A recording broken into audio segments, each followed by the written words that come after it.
ये बचपन का प्यार कहीं भूल नहीं जाना रे। हाँ, मैं आपसे कह रहा हूं, बचपन के ख्वाब कहीं भूल नहीं जाना बाबू। हाँ, एमएलएम ज्वाइन किया था, किस लिए किया था? डायरी में ख्वाब ख्वाब बहुत तुमने लिखा था। हाँ, चैलेंज भी दिया था, कमिटमेंट भी किया था, हाँ, वादा भी किया था।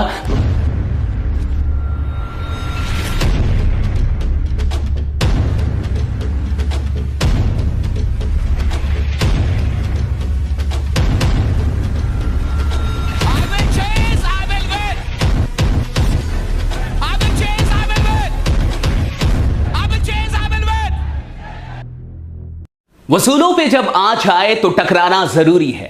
वसूलों पे जब आँच आए तो टकराना जरूरी है। जो जिंदा हो तो जिंदा नजर आना जरूरी है। नमस्कार दोस्तों, मैं आशीष कुमार तिवारी स्वागत करता हूं आप सबों का आज के इस वीडियो में। अगर आप नेटवर्क मार्केटिंग कर रहे हैं तो इस वीडियो को पूरे अंत तक देखिएगा। अगर आप कोई ऐसे इंसान है जिसने आज तक नेटवर्क मार्केटिंग ज्वाइन नहीं की तो ये वीडियो आपके लिए काफी इंपॉर्टेंट होने वाली है। और अगर आप कोई ऐसे इंसान है जिसने नेटवर्क मार्केटिंग कभी की थी लेकिन आपने छोड़ दिया या फिर छोड़ने का विचार कर रहे हैं तो इस वीडियो को पूरे अंत तक आप जरूर देखिएगा।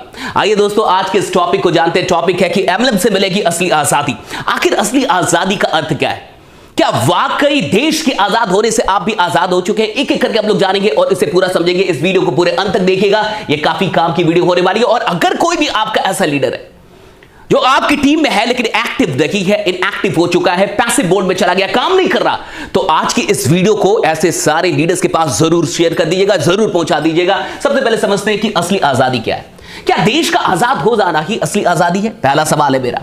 दूसरा, क्या जिस देश में कुछ ही दिनों पहले लोगों की जिंदगी को पैसों के सामने कुछ ना समझा गया हो, क्या आप इसे असली आजादी कहेंगे?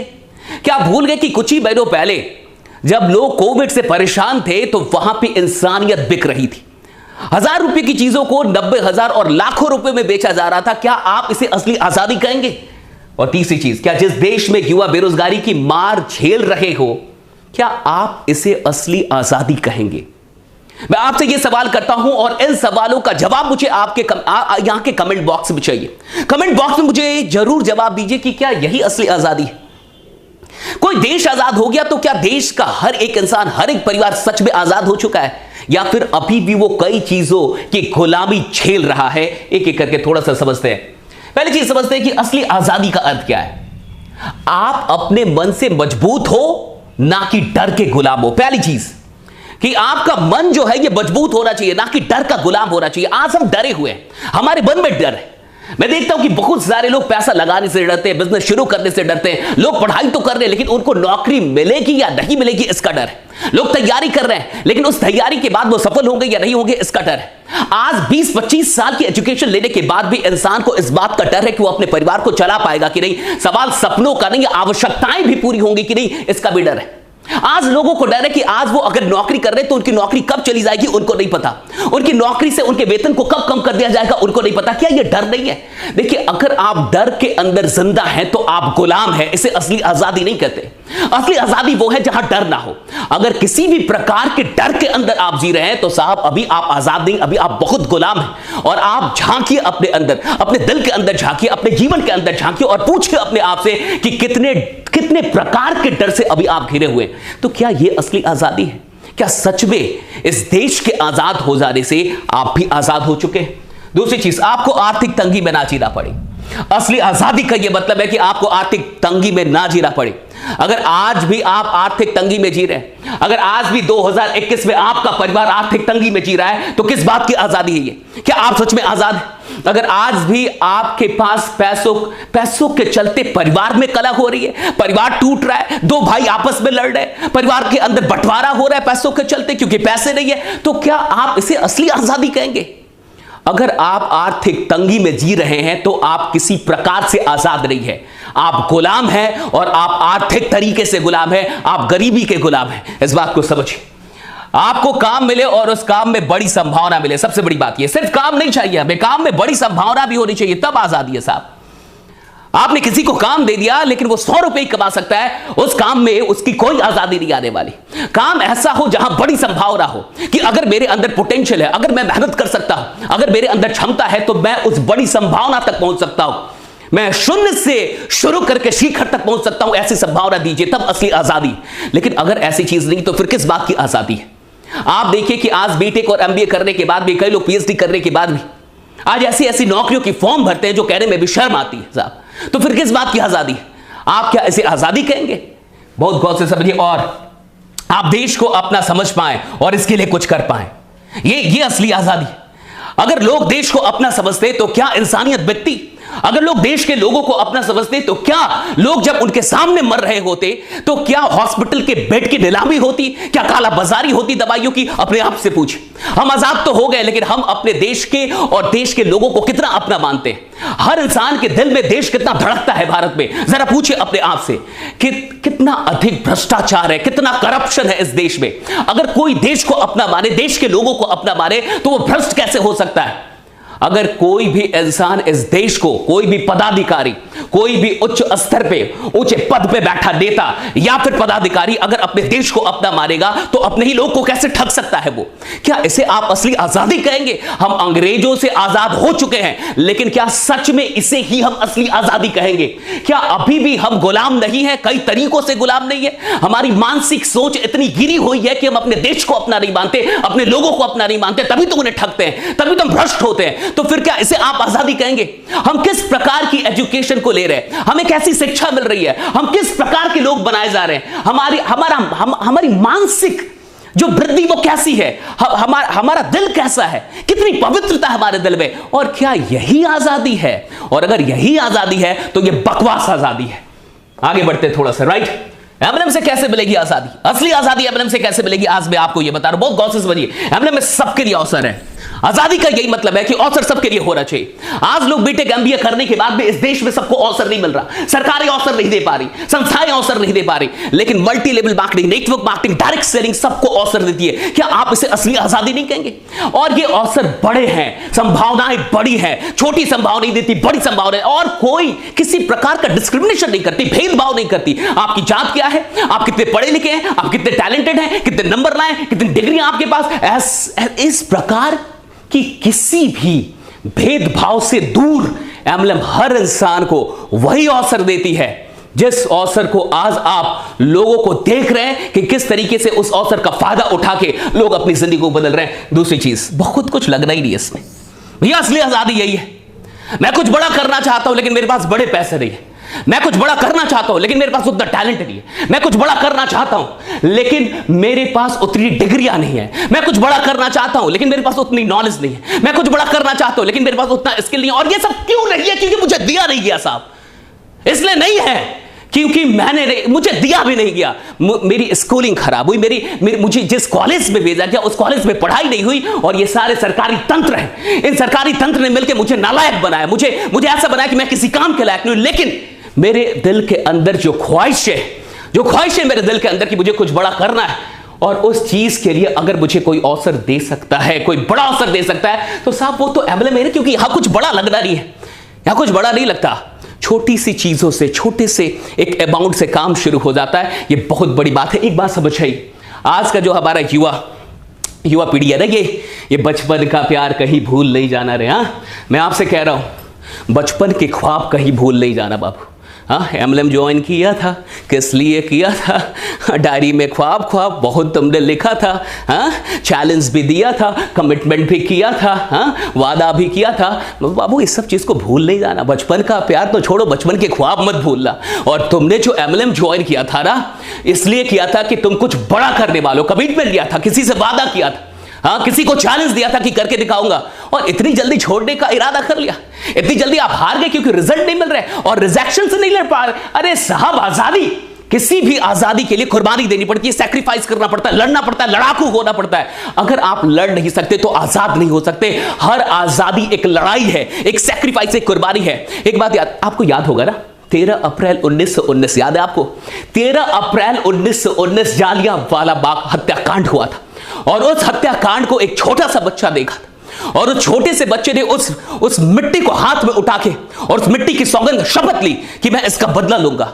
और उस छोटे से बच्चे ने अपने जीवन के कितने साल लगाए होंगे, जरा सोचिए, उस बदले को लेने के, अपने उस एक लक्ष्य को पूरा करने के लिए एक छोटा सा बच्चा आखिर कितना टाइम दे सकता है? जरा सोचिए। उस बच्चे ने 1 साल नहीं दिए, 2 साल नहीं दिए, 3 साल नहीं दिए, 4 साल नहीं दिए, 5 साल नहीं दिए, 10 साल नहीं दिए, 15 साल नहीं, 20 साल नहीं, 21 साल 13 अप्रैल 1919 के बाद 13 मार्च 1940 लंदन का कैक्सटन हॉल, और वहां पे हो रही मीटिंग में जनरल ओ डायर था, और उस इंसान ने 1940 में 13 मार्च को जनरल ओ डायर जो कि पंजाब का पूर्व गवर्नर था उसको मारा। 21 साल जीवन के लगा दी, 21 साल लगा दिए। और जब वहां पे उस हॉल के कैक्सटन हॉल के अंदर लंदन में उसे मारा, तो मारने के बाद, गोली मारने के बाद वो किताब में बंदूक लेके गए थे। किताब को इस तरीके से काटा था कि बंदूक एडजस्ट हो गई थी, बंदूक किसी को दिखा रही, और जब मंच पे जाके जनरल ओ डायर को गोलियां मारी, वहीं पे वो मर गया। विदेश, वो जो ब्रिटिश सैनिक थे ना, वो पुलिस, वो डर रहे थे उनको अरेस्ट करने के लिए, वो खुद से अरेस्ट हुए, भागे नहीं, और उन्होंने कहा कि मेरा लक्ष्य पूरा हो गया। साहब 21 साल कोई इंसान अपनी जिंदगी का लगा सकता है अपने लक्ष्य को पाने के लिए, देश के वो जो लोग मरे थे उनका बदला लेने के लिए। साहब आप अगर अपने परिवार के लिए नहीं लड़ सकते, घंटा आप देश के लिए लड़ेंगे। अगर आप आजादी के समय होते तब तो आप एकदम कायर होते, आप तो बैठ जाते। अगर आप रिजेक्शन से नहीं लड़ पा रहे तो आप उन लोगों से कैसे लड़ते, अंग्रेजों से कैसे लड़ते, हथियारों से कैसे लड़ते? भैया एक बात समझ जाइए, कुछ लोग हमारे देश में ऐसे रहे हैं जिन्होंने देश के लिए लड़ाई दी, जो देश के लिए जिए, जिन्होंने अपने देश के लिए अपनी जिंदगी कुर्बान कर दी, अपने परिवार को छोड़ दिया, सब कुछ छोड़ दिया, बलिदान कर दिया, अपने एक एक चीज को, रक्त के एक एक बूंद को बलिदान कर दिया। और आप अपने परिवार के लिए जब आज आपको काम मिला है, एम्बलम मिला है, कुछ बड़ा करने का मौका मिला है, तो आप छोड़ के भाग रहे हैं। तो आपको यह लगता है कि आपसे यह धंधा नहीं होगा, आपको यह लगता है कि आप टीम नहीं बना पाएंगे। अरे साहब, टीम बनाना कोई बहुत बड़ी बात नहीं है। तो जरा सा ठानिए, जरा सा सोचिए, ये आप एक बड़ी आजादी के लिए चले हैं, और अपने परिवार के लिए भी अगर आप बलिदान नहीं कर सकते, लानत है आप पे। नेक्स्ट आइए, संभावनाएं अनंत है। देखिए क्यों एमएलएम से असली आजादी, क्योंकि संभावनाएं होनी चाहिए। आजादी का मतलब है संभावनाएं। अगर मैं आजाद हूं तो मेरे पास अनंत संभावनाएं होनी चाहिए। अगर आप मुझे पॉसिबिलिटी नहीं देंगे तो मैं इसे रियलिटी में कैसे बदलूंगा? देखिए, इंसान का काम है पॉसिबिलिटी को रियलिटी में बदलना। दुनिया आपको कुछ भी हकीकत में नहीं देती, संभावनाओं में देती है। ये यूनिवर्स आपको सिर्फ संभावनाएं देगा कि एरोप्लेन बन सकता है, मोबाइल बन सकता है, इंटरनेट हो सकती है। सिर्फ संभावनाएं हैं, संभावनाओं को हकीकत में बदलना आपका काम है। जागिए साहब, संभावनाएं जितना एमएलएम दे सकती है कोई नहीं दे सकता, आपको पता है, आप जानते हैं इस बात को। नेक्स्ट चीज, इसके अलावा कोई इससे बेहतर विकल्प है नहीं। अगर इससे बेहतर कोई विकल्प है तो आप भी कमेंट करके बताइए, जहां हर एक इंसान को हम अनंत अवसर दे पाए, अनंत संभावनाएं दे पाए, कुछ बड़ा ना लगना हो। साहब यही तो है असली आजादी। और क्या असली आजादी? जागिए और जाग के सोचिए, सोइए मत, सोने मत दीजिए। ये 15 अगस्त, ये आजादी, ये देश की आजादी का जश्न जरूर मनाइए, लेकिन कसम खाइए, शपथ लीजिए कि आने वाले 1 साल के अंदर आप अपने परिवार को भी आर्थिक तौर पे आजाद करेंगे, और अपने साथ साथ कई परिवारों को आर्थिक आजादी का रास्ता दिखाएंगे।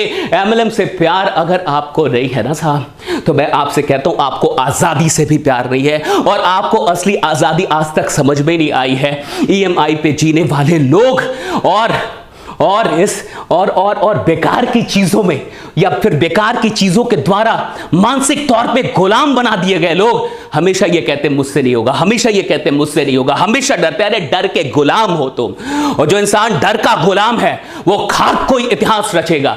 अरे साहब, आजादी वो लोग लेते हैं जो डरते नहीं है, आजादी के लिए वो लोग लड़ते हैं जो डरते नहीं है, जिन्हें मरने का भी डर नहीं होता ना, वो शहीद होते हैं। और तुम्हें तो रिजेक्ट होने का डर है, तुम क्या घंटा बड़ा काम करोगे? अपने आप से पूछो, आए क्यों थे यहां पे? एंड नेक्स्ट चीज, एमएलएम में सफलता क्या बहुत मुश्किल है? बहुत लोग को लगता है बहुत मुश्किल है, बहुत मुश्किल है, बहुत मुश्किल है। मैं आपसे पूछता हूं, क्या गरीब रहना बहुत आसान है? क्या गरीब रहना बहुत आसान है? क्या हर बार कहीं पे जाना और मन ललच के फिर लौट आना, किसी चीज को देखना और छोड़ देना, क्या यह आसान है? क्या यह आसान है? क्या बेरोजगार रहना बहुत आसान है? बहुत मजे इसमें?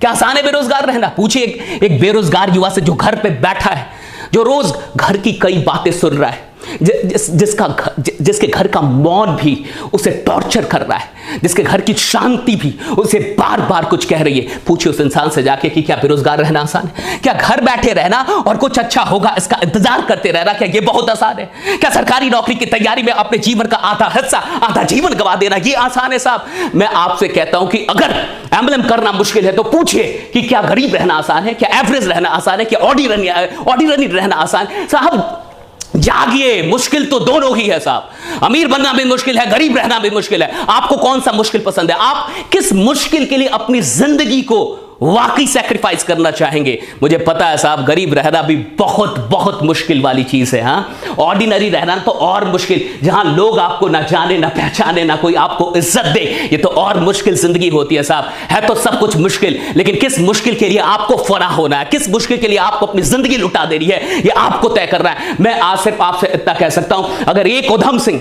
21 साल अपने जीवन का लगा सकते हैं अपने लक्ष्य की प्राप्ति के लिए, 13 अप्रैल 1919 का बदला 13 मार्च 1940 लंदन में जाके कई बार जेल में रहे, 1000 तरीके के काम किए, किस किस प्रकार से वहां तक पहुंचे। शेर सिंह नाम था, बाद में उधम सिंह नाम रखा अपना पासपोर्ट बनवाने के लिए। साहब, अगर एक इंसान इतनी चीजों को चुनौती देके 21 साल जीवन का लगा के अगर किसी लक्ष्य को हासिल कर सकता है, यानी असंभव कुछ भी नहीं है। हर इंसान कुछ भी कर सकता है। सवाल इस बात का है कि उसे करने का मन है कि नहीं, सवाल इस बात का है कि आपकी तड़प कितनी है। मैं बस इतना ही कहूंगा कि अगर आपको इस वीडियो से थोड़ी सी भी इंस्पिरेशन मिली हो तो सिर्फ अपने तक मत रखिएगा, इसे हिंदुस्तान के एक नेटवर्कर तक पहुंचाइएगा। मैं नहीं चाहता कि एक भी नेटवर्कर, एक भी हमारा भाई, एक भी ऐसा इंसान जो इस दुनिया में आया है वो यहां से पराजित होकर जाए। Indian school of network marketing का एक ही लक्ष्य है कि हम किसी को नेटवर्क मार्केटिंग में मरने नहीं देंगे, हम उसे जिंदा करेंगे। मैं आपसे कह रहा हूं, उठ जाइए, वक्त की ये मांग है। अगर आप वाकई असली आजादी चाहते हैं तो नेटवर्क मार्केटिंग से मोहब्बत करना शुरू कर दीजिए। जय हिंद, जय नेटवर्क मार्केटिंग। बने रहिए, जमे रहिए, इस वीडियो को शेयर कर दीजिएगा और हमारे साथ इसी तरीके से अपना सपोर्ट बना के रहिए। हम इतिहास रच रहे हैं और हिंदुस्तान में नेटवर्क मार्केटिंग का कोई बेहतर विकल्प नहीं है। बहुत बहुत शुक्रिया आप तमाम लोगों का। Thank you so much everyone. Thank you. जय हिंद, जय नेटवर्क मार्केटिंग।